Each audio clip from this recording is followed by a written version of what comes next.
Bonjour, alors on va corriger l'exercice 45, page 184. Alors ici on a un petit exercice contextualisé. On nous dit qu'un étang de pêche est très régulièrement empoisonné. Lorsqu'un pêcheur met sa ligne à l'eau, le temps d'attente qu'on va noter t, ici la variable aléatoire se note pas x, on la note t. Le temps d'attente en minutes avant la première touche suit la loi uniforme sur l'intervalle 0,15. Ok, donc qu'est-ce qu'il faut comprendre de là? Eh bien le temps d'attente, ça va être finalement un nombre aléatoire entre 0 et 15. Au minimum, on attendra 0 minutes et au maximum, on attendra 15 minutes. Okay, on n'attendra pas plus de 15 minutes. Alors, comme dans les exercices précédents, ayez le réflexe de faire un petit dessin pour représenter votre fonction de densité. Ici, la variable aléatoire suit une loi uniforme, donc la fonction densité va être une fonction constante et fonction constante dessinée sur l'intervalle 0,15. Donc la voici. Ici, j'ai représenté une fonction constante sur l'intervalle 0,15. La longueur de l'intervalle, ici, c'est 15. Du coup, la valeur de votre fonction, ici, la hauteur qu'on a ici, eh bien, c'est 1 divisé par 15 pour justement avoir encore une fois de plus une fonction de densité, c'est-à-dire l'air sous la courbe doit être égal à 1. 15 fois 1 sur 15, les 15 se simplifient, je retrouve bien une aire totale égale à 1. Donc la voici. Qu'est-ce qu'on nous demande? On nous demande quelle est la probabilité pour que le temps d'attente soit inférieur à 10 minutes. Alors déjà d'une, ce qu'on va attendre du candidat, c'est qu'il traduise ce qu'on lui demande en termes de notation. Ici, on nous demande la probabilité, donc ça se traduit par P. P de quoi? Eh bien, P de le temps d'attente, il est noté T, soit inférieur à 10 minutes. Être inférieur à 10 minutes, c'est inférieur à 10. D'accord? Alors, je rappelle, dans le cas de toute façon d'une variable aléatoire continue, qu'on mette strictement inférieur ou égal, ça ne change rien puisque la probabilité que ce soit exactement égal à 10, c'est l'aire du segment ici, et l'aire d'un segment, vu qu'un segment n'a pas d'épaisseur, eh bien ça fait 0. Donc qu'on mette un strictement inférieur ou égal, on s'en fiche, ça ne changera rien à la probabilité. Alors ici, si on représente les choses P de t inférieur à 10, regardons ce que ça donne sur le dessin.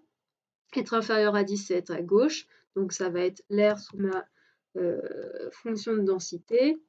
Mince. Ça va être l'aire sous ma fonction de densité sur l'intervalle.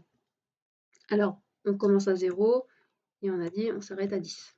Ça va être cette aire-là. Okay, donc, je vais traduire ce que je viens de dire. Cette proba, c'est égal à la probabilité que t soit compris entre 0 et 10. Et je vais appliquer la formule du cours, probabilité que la variable soit comprise entre deux valeurs c et d, eh bien c'est d moins c, c'est-à-dire 10.0, divisé par b moins a. Ici, l'intervalle de départ, il est là.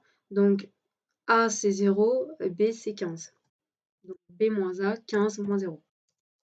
Ce qui nous fait 10 quinzièmes. Et 10 quinzièmes, 10, c'est 2 fois 5. 15, c'est 3 fois 5, donc ça nous fait 2 tiers. Voilà. Vous pouvez mettre une valeur approchée si vous voulez, mais attention, c'est une valeur approchée, donc on met bien un environ égal, et puis dans ces cas-là, arrondissez à 10-3 près. Deuxième question. Déterminer la probabilité que le temps d'attente soit inférieur à 30 secondes. Alors, il faut faire très attention aux unités. Ici, le temps d'attente, il est exprimé en minutes. D'accord? 30 secondes, il va donc falloir se poser la question, ça correspond à combien de minutes? 30 secondes, c'est la moitié d'une minute, autrement dit, c'est 0,5 minutes. Okay? N'allez pas faire l'erreur classique de lire un peu trop vite et de calculer P de x inférieur ou égal à 30. Ça voudrait dire probabilité que le temps d'attente soit inférieur à 30 minutes, puisque l'unité, c'est des minutes ici. Là, ici, c'est pas du tout ce qu'on veut. On veut 30 secondes, donc on convertit 30 secondes en minutes. Ça correspond à 0,5 minutes. Et là, eh bien, comme précédemment, hop, je visualise mon intégrale. Ça va être celle-ci ici.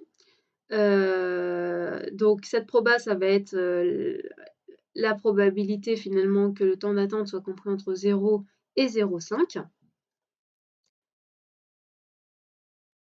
Donc ça va être égal à, je peux appliquer directement la formule, D moins C, donc je vais peut-être l'écrire quand même pour que vous l'ayez sous les yeux, probabilité que T soit compris entre 0 et 0,5.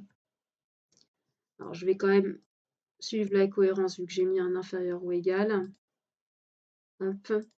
Et donc, ça va être égal à D moins C, donc 0,5 moins 0, divisé par B moins A. Encore une fois, B moins A, attention, c'est les valeurs de départ. B, c'est 15, A, c'est 0. Donc 15 moins 0. Ce qui nous fait du 0,5 divisé par 15, c'est-à-dire 1 demi divisé par 15, 1 trentième. Et voici. Donc on a une chance sur 30 d'avoir un temps d'attente inférieur à 30 secondes. Question 2, déterminer le temps moyen d'attente. Alors le temps moyen d'attente, en fait, c'est justement donné par l'espérance. Donc ça, c'est ce qu'on va attendre du candidat, que le candidat soit capable de comprendre que le temps moyen d'attente, c'est justement l'espérance de notre variable aléatoire. Donc, on traduit ça par espérance de t, autrement dit, on note ce qu'on calcule, on calcule l'espérance, on ne se trompe pas pour le nom de la variable, ici elle s'appelle t. Et je rappelle la formule, l'espérance pour une loi uniforme, c'est A plus B divisé par 2.